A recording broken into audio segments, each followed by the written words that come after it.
नमस्कार, next 9 live देख रहे हैं आप और मैं हूं आपके साथ प्रज्ञा सिंह। बहुत बहुत स्वागत है आपका हमारे आज के इस खास प्रोग्राम में।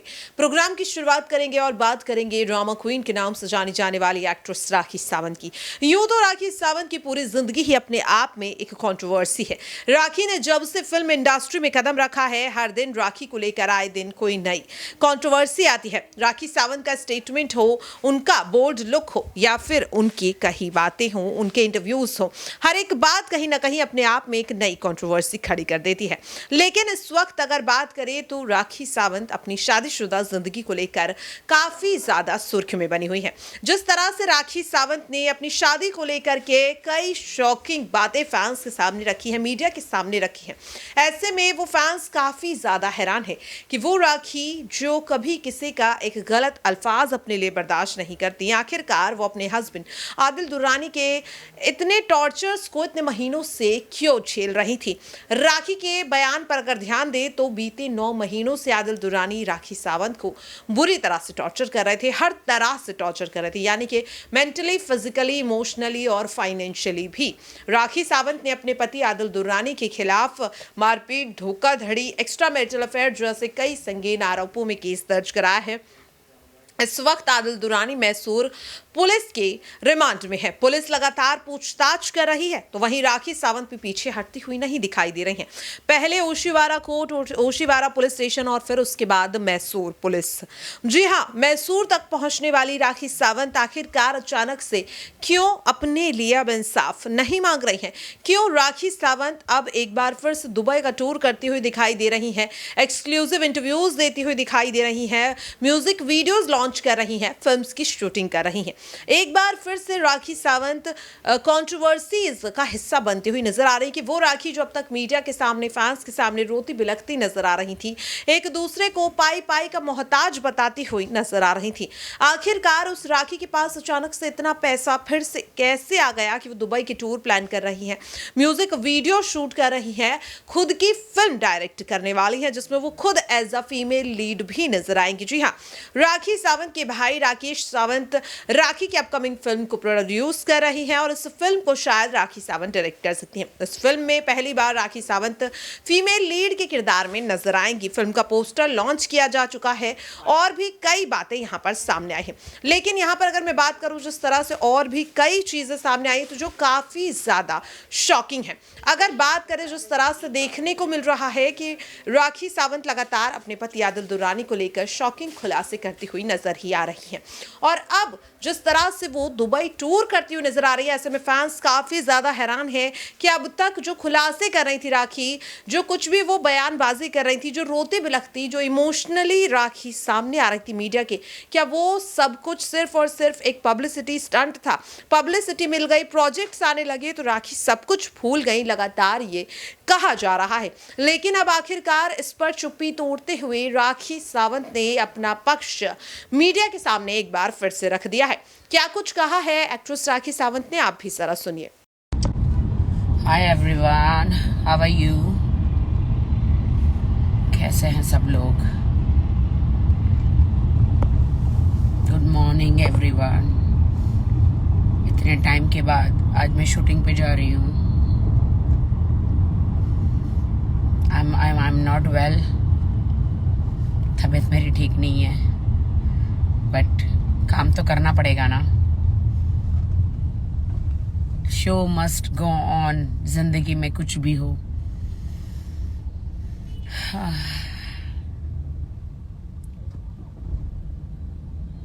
मैं ठीक हूँ, रिकवर हो रही हूँ। जिंदगी उथल फुथल सब हो गई है, यू नो। हाँ, स्ट्रांग हूँ, मैं स्ट्रांग हूँ, बहुत स्ट्रांग हूँ। आदिल को नहीं, कौन कह रहा है ये? जोया खान। जो नहीं हुआ ना हादसा जो हमारे साथ हुआ है, हम जैसे लड़कियों के साथ, और खुदा ना करे तुम्हारे साथ हो, क्योंकि हम जो भुगत रहे हैं तुम्हारे साथ, खुदा ना, हम दुआ करते हैं। तुम हमारे यहाँ पे फालतू बातें कर रही हो जोया, खुदा ना करे तुम्हारे साथ हो। और कभी हो भी जाए तो भी तुम फिर हमारे जैसा एक्शन मत लेना। अगर आत्महत्या लड़कियां कर लेती हैं, जो हमारे साथ हुआ, मैंने स्ट्रांगली कदम उठाया। हालांकि मैं आदिल से बेइंतहा प्यार करती हूँ, अनकंडीशनल लव है मेरा उनके लिए, बट जो उन्होंने मेरे साथ किया और बहुत सारी लड़कियों के साथ किया है वो माफी के काबिल नहीं है। इसीलिए मैंने ये कदम उठाया, बहुत दिल पे पत्थर रखकर कदम उठाया है। किसी न किसी को इनिशिएट करना चाहिए था। मेरे लिए हर एक लड़की की जिंदगी बहुत इंपॉर्टेंट है। वो लड़कियां, वो लड़के वो कभी नहीं समझ पाएंगे जो हमने कदम उठाया है, क्योंकि उनके घर में से कुछ गलत हुआ नहीं है। उन सबको अपना घर सेफ रखना होता है, सबको अपना घर सेफ रखना होता है। किसी के घर में चोरी हो जाती है, मर्डर हो जाता है, बहुत सारी चीजें होती है, तब जाके वो एक्शन लेते हैं। तो उनको अधिकार नहीं है दूसरों पे जज करने का कि कौन क्या कर रहा है। हमारे साथ बहुत ज्यादा बुरा हुआ। मैं आज कितने टाइम के बाद शूटिंग पे जा रही हूँ। कोर्ट कचहरी के धक्के खा रही थी और रो रो के मेरी आंखें भी थक गई है। क्यों मेरी जिंदगी में ऐसा सब हुआ? क्यों आदिल ने मेरा इस्तेमाल किया? आदिल को सिर्फ एक बड़ी गाड़ी चाहिए या फिर बड़े घर चाहिए या ज्यादा पैसा चाहिए, इन सब चीजों के लिए मेरा इस्तेमाल क्यों किया? और भी बहुत सारी लड़कियां हैं, उनका इस्तेमाल किया बहुत ज्यादा। आदिल ने बुरा किया। जब इंसान शादी करता है, नई जिंदगी जीता है, तब उसे पता नहीं होता है कि वो ड्रामेबाज बोल रहा है कोई। हाँ भाई, तेरी बहन के साथ नहीं हुआ ना, इसलिए तुझे तो ड्रामा ही लगेगा। या तेरे साथ नहीं हुआ ना भाई, तो तेरे को ड्रामा ही लगेगा भाई। तेरे साथ हो, तेरी बहन के साथ हो ना, तो तेरे को तू उसका, ऐसे लड़कों का तू डायरेक्ट मर्डर ही कर देता। लेकिन हम कानून लेने का हमें अधिकार नहीं है। हमारा काम है कि हम पुलिस चौकी जाए, कोर्ट जाए, कोर्ट से जो भी न्याय मिल सकता है। वहां पे भी जाके वो हर जगह सेटिंग कर रहा है। उसको एक बहुत घमंड है कि कहीं से भी पैसा लेकर पुलिस से सेटिंग करे, कोर्ट से सेटिंग करे, हर जगह से सेटिंग करे। खुदा से सेटिंग नहीं कर सकता वो इंसानों से, जज से, पुलिस से, हर जगह से सेटिंग कर सकता है। खुदा से सेटिंग नहीं कर सकता। हमारा आज मेरी जो जिंदगी उसने बना दी नर्क जैसी, अन्य और लड़कियों के बना दी उसने नर्क जैसी।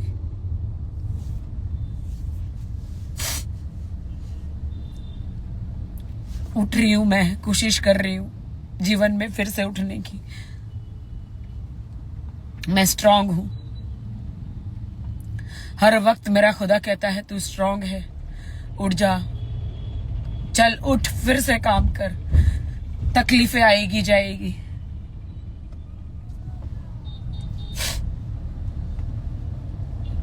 जरा जल्दी लेना। हाँ कृष्णा, लेट नहीं होना चाहिए शूटिंग पे।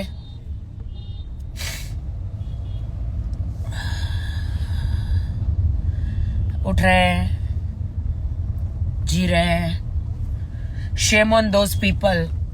खुदा उन्हें पनिशमेंट करे जो मुझे और लड़कियों के साथ हुआ है। उनके दोषी को हमने उसे सही जगह उसके पहुंचाया है। बहुत ही दिल पर पत्थर रखकर, मेहनत करके, हिम्मत करके। खुदा, मैं दिल से दुआ करती हूँ उनको पनिशमेंट हो जो हमारी तकलीफों को ड्रामे का नाम देते हैं। मेरी तकलीफ को और लड़कियों की जिंदगी से वो खेला। हमने सही कदम उठाया, उसको एक ड्रामे का नाम देते हैं।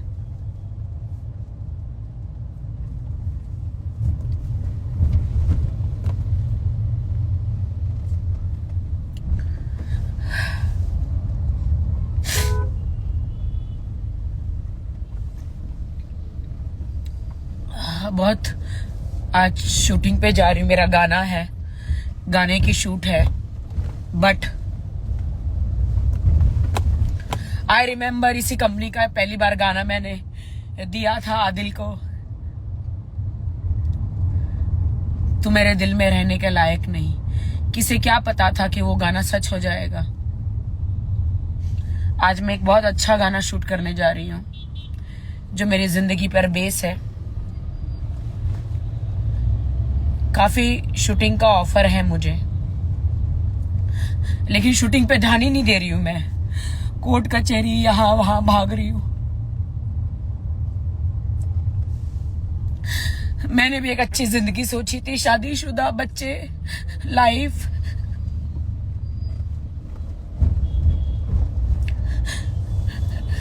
लेकिन नहीं मालूम था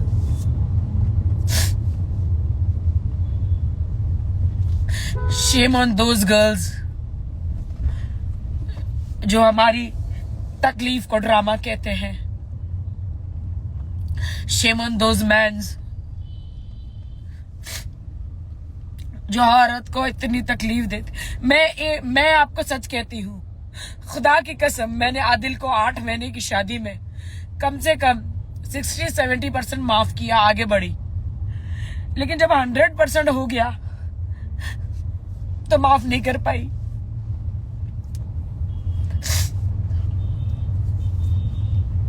मैंने कहा अब नहीं होगा खुदा मुझसे, खुदा अब नहीं होगा मुझसे।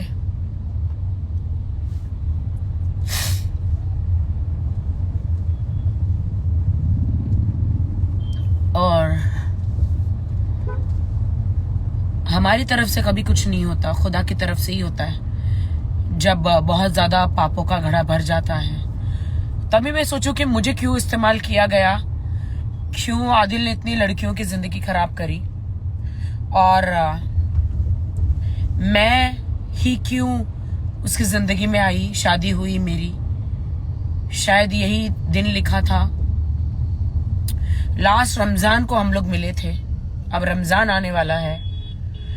मैं कैसे अकेले रोजे करूंगी, कैसे अकेले सब करूंगी।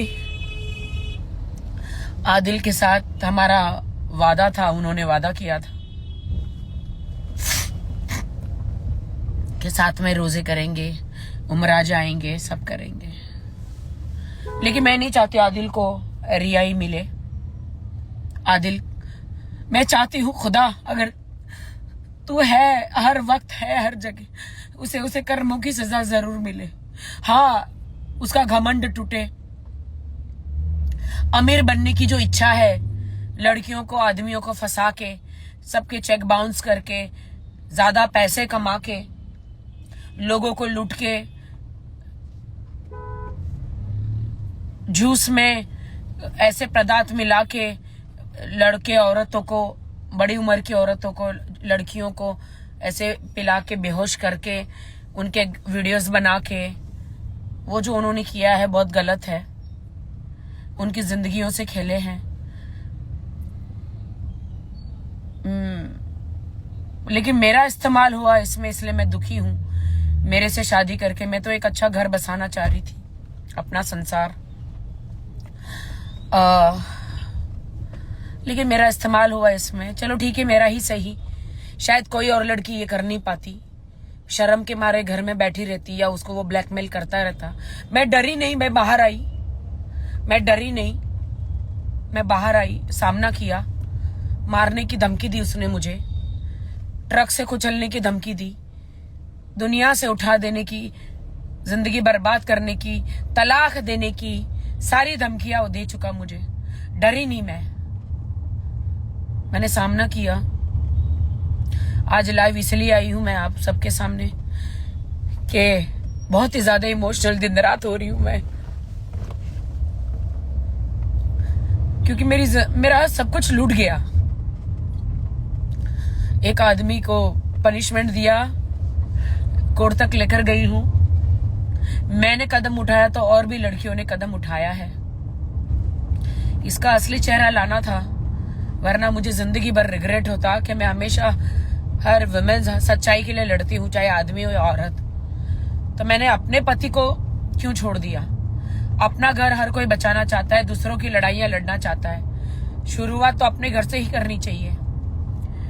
और मरना है मुझे एक दिन, मैं खुदा के सामने जाके ये कभी नहीं बोलना चाहती कि तुझे सारी सच्चाइयां पता थी। ये लड़कियों की, आदमियों की, लोगों की, बूढ़े लोगों की जिंदगी बर्बाद कर रहा था, लोगों को लूट रहा था। तूने इसको साथ दिया तो तू भी उतनी ही भागीदार है इसके पापों की। तो इसकी आधी सजा तुझे मिलेगी नरक में। तो मैं हमेशा सच्चाई की राह पर चलती हूँ, दिन रात मेहनत करती हूँ। कम पैसा मिले चलेगा, मुझे मेहनत की रोटी चाहिए। मुझे कोई ऐशो आराम का शौक नहीं है उतना। जो मुझे खुदा की तरफ से हलाल कमाई मिले मैं उसमें खुश हूँ, चाहे कम पैसा मिले, डजंट मैटर। किसी को लूटना पसंद नहीं करती मैं, किसी को बेवकूफ बनाना पसंद नहीं करती। मैं आज बेवकूफ बनाऊंगी, 5 साल के बाद मुझे कोई ना कोई बेवकूफ बनाएगा। कब्र में जाने के बाद, मरने के बाद जिंदगी असली जिंदगी तो वहां शुरू होती है। ये जिंदगी तो यहाँ इम्तिहान है कि हम क्या करते हैं। खुदा हमें देखता है, हम अच्छे बनते हैं कि हम बुरे बनते हैं।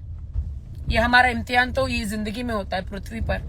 असली जिंदगी तो मरने के बाद शुरू होती है कि हम इंसान कैसे हैं। क्या हम पापी लोगों को साथ देते हैं पापों में, या हम पापी होकर अपने आप को सुधारने की कोशिश करते हैं।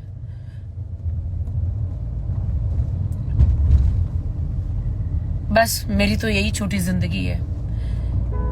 अब अकेली हूं, मुझे अच्छी जिंदगी जीनी है। न माँ है न पति है।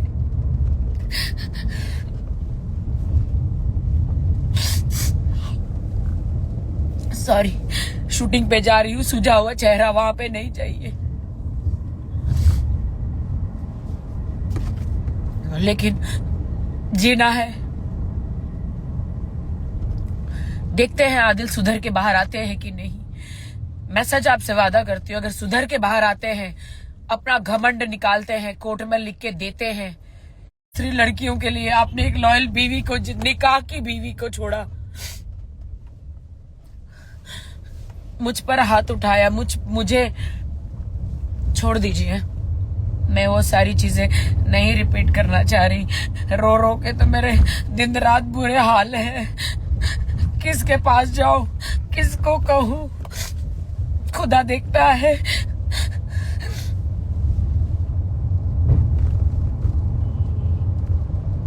शूटिंग पे जा रही हूँ, लेकिन मेरे कोरियोग्राफर मुद्दसर भाई बहुत नाराज होंगे मुझसे।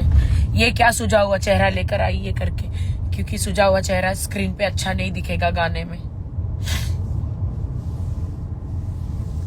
बहुत इमोशनल हूं मैं।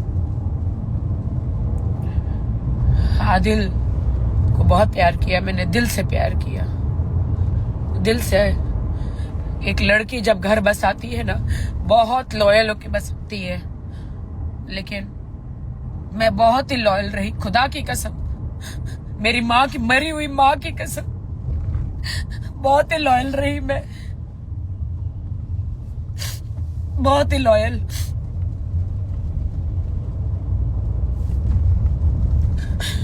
आदिल, तुम्हें मेरी जैसी बीवी कभी नहीं मिलेगी, इतनी लॉयल, जो तुम्हें कभी कोई चीज कमी नहीं करी, किसी भी चीज में।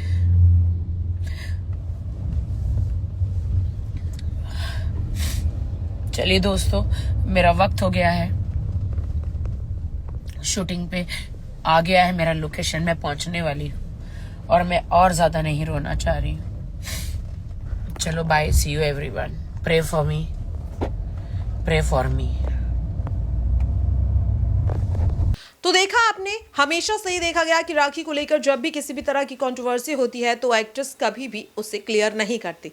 लेकिन आदिल का नाम जैसे ही इस केस में जुड़ा है, जैसे ही राखी की ये नई कंट्रोवर्सी जो कोर्ट तक जा पहुंचे, इसमें सीधे सीधे देखने को मिल रहा है कि जब भी राखी पर कोई एलिगेशन लगता है वो सीधे सीधे अपना सच एविडेंस के साथ सामने रख देती है। और एक बार फिर से राखी ने वो कर ही दिया। राखी की बात करें तो इस वक्त दुबई में है, वो अपनी एक डांस एकेडमी की शुरुआत करने वहां पर गई हैं और यहाँ पर और भी कई सेलिब्रिटीज राखी को सपोर्ट करने के लिए पहुंचे, जिसमें से उनकी नई नई दोस्त बनी शर्लिन चोपड़ा भी हैं। शर्लिन चोपड़ा भी लगातार राखी सावंत को सपोर्ट करती हुई नजर आ रही हैं। राखी सावंत के साथ अब इस लड़ाई में उनके एक्स हस्बैंड रितेश राज भी हैं। पुलिस की अगर बात करें तो पुलिस लगातार अभी इस पूरे मामले को लेकर आदिल दुर्रानी से पूछताछ कर रही है। फिलहाल के लिए इस खास प्रोग्राम में इतना ही। बाकी ऐसी ही तमाम अपडेट के लिए देखते रहिए नेक्स्ट 9 लाइव।